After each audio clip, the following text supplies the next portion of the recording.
Hey y'all, welcome back to the farm. Today we're taking a look back in the Explorer. We're having an issue with the idle. When you start up this car right now, the idle is real rough. The car takes a long time to find an idle RPM. It'll rev real high up, then bounce around, and then rev real low, but it continues to bounce around like it can't find a good idle speed. Along with that, when you go to start this car up, especially right after you filled it up with gas, the starter has to run a lot longer for the car to start. It's also throwing a code right now, P1450, which is a code related to the EVAP system. All this together points to an easy to exchange part called the EVAP Solenoid. We're gonna switch that out today for a new part and hopefully fix this problem. Let's go see what we need to get started. Our plan today to fix that rough idle and that EVAP code we're getting, it's P1450, is going to be to replace the EVAP Purge Solenoid. Now the EVAP Purge Solenoid is an easy fix to make. You just get under the hood of your car and you're just going to need an 8mm socket. So let's go get under there and get this thing swapped out. So the first step to get into this EVAP Purge Solenoid is getting off the engine cover. So we're going to take that off now. To take that off, you got a nut back here and you're going to just unscrew this plastic nut until it comes loose. And then you can wiggle that out. Let's see if I can get it back out of there.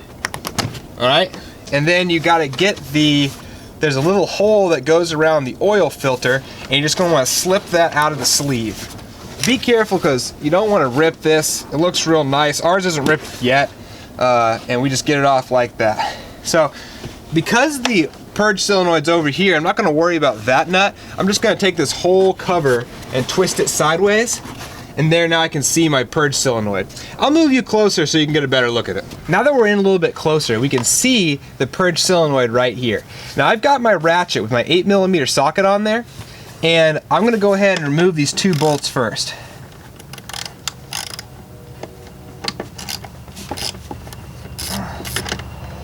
They're not super tight, so they should just come right out. They're in plastic, so just remember, when you go to tighten them back in, you don't want to over tighten them because this is a plastic valve and that's a plastic retainer down there. Alright, I'm going to take this part off too.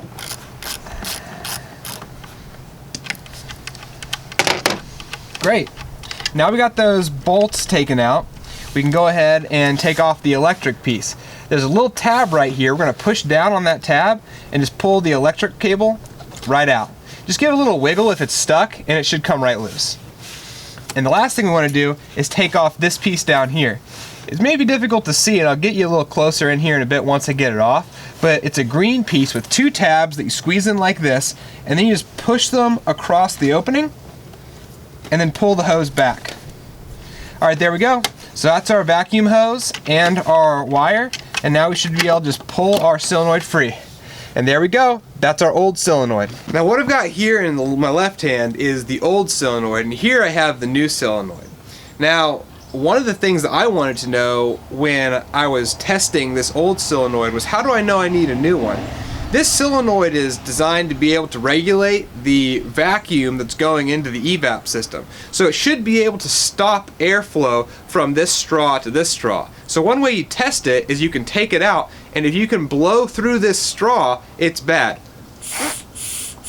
I don't know if you could hear that, but there's definitely air coming out of the bottom of this straw. Now if I go to the new one, I'm going to blow through this straw, air should not come out of there. And sure enough, I can't blow any air out of there because the valve in here is actually stopping the airflow from the vacuum to the intake. Let's go throw this thing in there and see if we can't fix that code. So here we are back in the engine bay, and we've got our new part ready to install. Let's take a look at that vacuum line again. You can see we've got the green tab here. I'm going to put this over my new part, push my new part all the way in, and then just push that green tab all the way across. Those two tabs are going to snap in place. I'm going to go ahead and push this thing in. So you can see it's got that blue seal. I'm going to push it down into that hole in my intake. Alright, there he goes. Pushed it all the way to the bottom. I'm going to take my electric cable now, plug it into the top. Once again, give it a little wiggle to get it started, and once it's going in, it'll click. That's how you know it's in all the way. Drop in my 2 bolts. Get it started by hand. I always like to get them started by hand, especially in these plastic or brass or bronze nuts, because then you're not cross-threading anything. It's a good practice just to start things by hand before you ratchet them down anyways.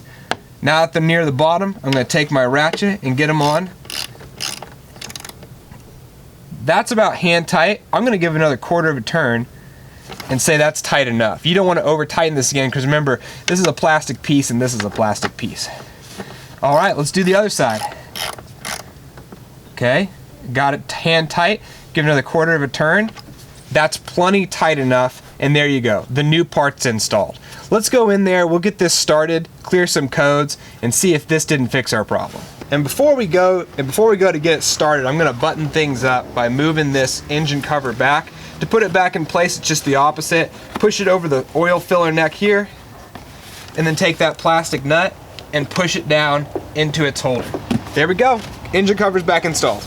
We just filled up the tank with gas, and previously the solenoid would leak, so the system would be, I don't know if it was over pressurized or under pressurized, but every time we filled up with gas, we'd have a hard time starting. So I'm gonna put the key in and let's see how it goes. That started up just fine. That's awesome. I also don't have a check engine light right now. I did clear it a couple of days ago after I initially changed out the part, but it looks like things are working great. And that's all it took. We're calling this fix done. The EVAP solenoid switch was real easy, wrapped up. We no longer get code P1450 on our scanners. And honestly, we drove this thing 800 miles round trip to St. Louis over the weekend, and that code didn't come back. After a fill up, it starts up just fine, so I'm calling this fixed. Anyway, if you're having the same issue, definitely try this out because it's a cheap part to change out and it's easy to do. So I hope you found this useful. If you did, please like the video, subscribe if you want to see more videos like this, and comment if you're having a similar issue or if you've got another suggestion on something somebody should check out if they're having an EVAP purge problem. Anyway, see you next time, y'all. Thanks for watching. Bye now.